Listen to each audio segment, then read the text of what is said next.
Sahabat pdlfile.com di seluruh penjuru Nusantara. Hakikat beban dan tarian momen. Sahabat, dalam ranah teknik sipil, di balik setiap perhitungan matematis yang presisi dan setiap garis rancangan yang tegas, tersembunyi sebuah filosofi mendalam yang mencerminkan hakikat eksistensi itu sendiri, teori beban struktur dan hakikat keseimbangan momen. Bayangkan sebuah struktur, jembatan yang membentang gagah, gedung pencakar langit yang menembus awan, atau bahkan sebuah kursi sederhana. Masing-masing menghadapi beban. Ada beban mati, seperti berat materialnya sendiri, yang konstan dan tak terhindarkan, seperti takdir, atau sifat dasar diri kita. Lalu ada beban hidup, yang dinamis dan bervariasi, manusia yang berlalu lalang di atas jembatan, perabot yang mengisi ruangan, atau bahkan angin yang menerpa fasad bangunan.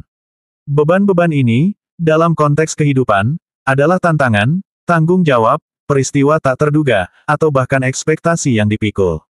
Setiap beban memiliki arah dan intensitasnya sendiri, menekan, menarik, atau memutar, mencoba menggoyahkan kestabilan. Seorang insinyur, dengan pena dan pikirannya di atas kertas rancangan, seperti seorang filsuf yang merenungi nasib. Ia tidak bisa menghilangkan beban, sama seperti kita tidak bisa menghindari problematika hidup. Namun, ia bisa mengelola beban. Ia mendesain elemen-elemen struktur, kolom, balok, pelat bukan untuk melawan beban secara membabi buta, melainkan untuk menerima, menyalurkan, dan mendistribusikannya secara cerdas. Setiap elemen harus mampu memikul bebannya, tidak kurang dan tidak lebih, agar tidak runtuh di bawah tekanan, namun juga tidak berlebihan sehingga menjadi boros dan tidak efisien.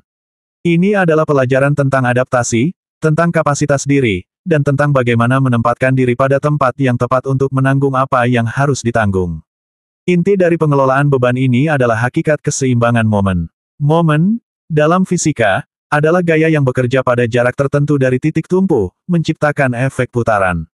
Dalam struktur, momen adalah gaya-gaya internal yang mencoba memutar atau membengkokkan elemen. Untuk sebuah struktur berdiri tegak, total momen yang bekerja pada titik manapun harus nol. Ini berarti, setiap gaya yang mencoba memutar searah jarum jam harus diimbangi oleh gaya yang mencoba memutar berlawanan arah jarum jam dengan besaran yang sama.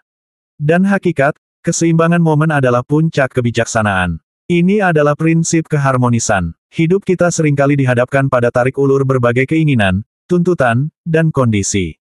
Ada ambisi yang mendorong kita ke depan, namun ada pula kerinduan akan ketenangan yang menarik kita ke belakang. Ada tekanan dari luar, namun juga dorongan dari dalam. Jika salah satu sisi terlalu dominan, maka kita akan patah fisik, mental, atau spiritual. Keseimbangan momen mengajarkan bahwa setiap tindakan memiliki reaksi, setiap dorongan memiliki tarikan.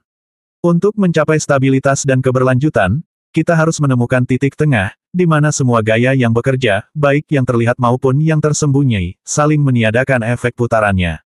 Maka, ketika kita melihat sebuah jembatan yang megah, atau sebuah gedung yang menjulang, kita tidak hanya melihat konstruksi beton dan baja.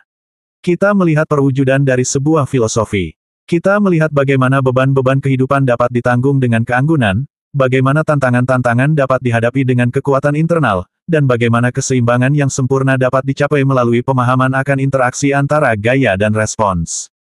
Teori beban struktur dan hakikat keseimbangan momen, pada akhirnya, adalah cerminan dari seni hidup itu sendiri, sebuah tarian abadi antara kekuatan dan kelemahan, antara tekanan dan ketahanan, yang pada akhirnya, jika dilakukan dengan bijak, akan menghasilkan sebuah mahakarya, kehidupan yang kokoh dan seimbang.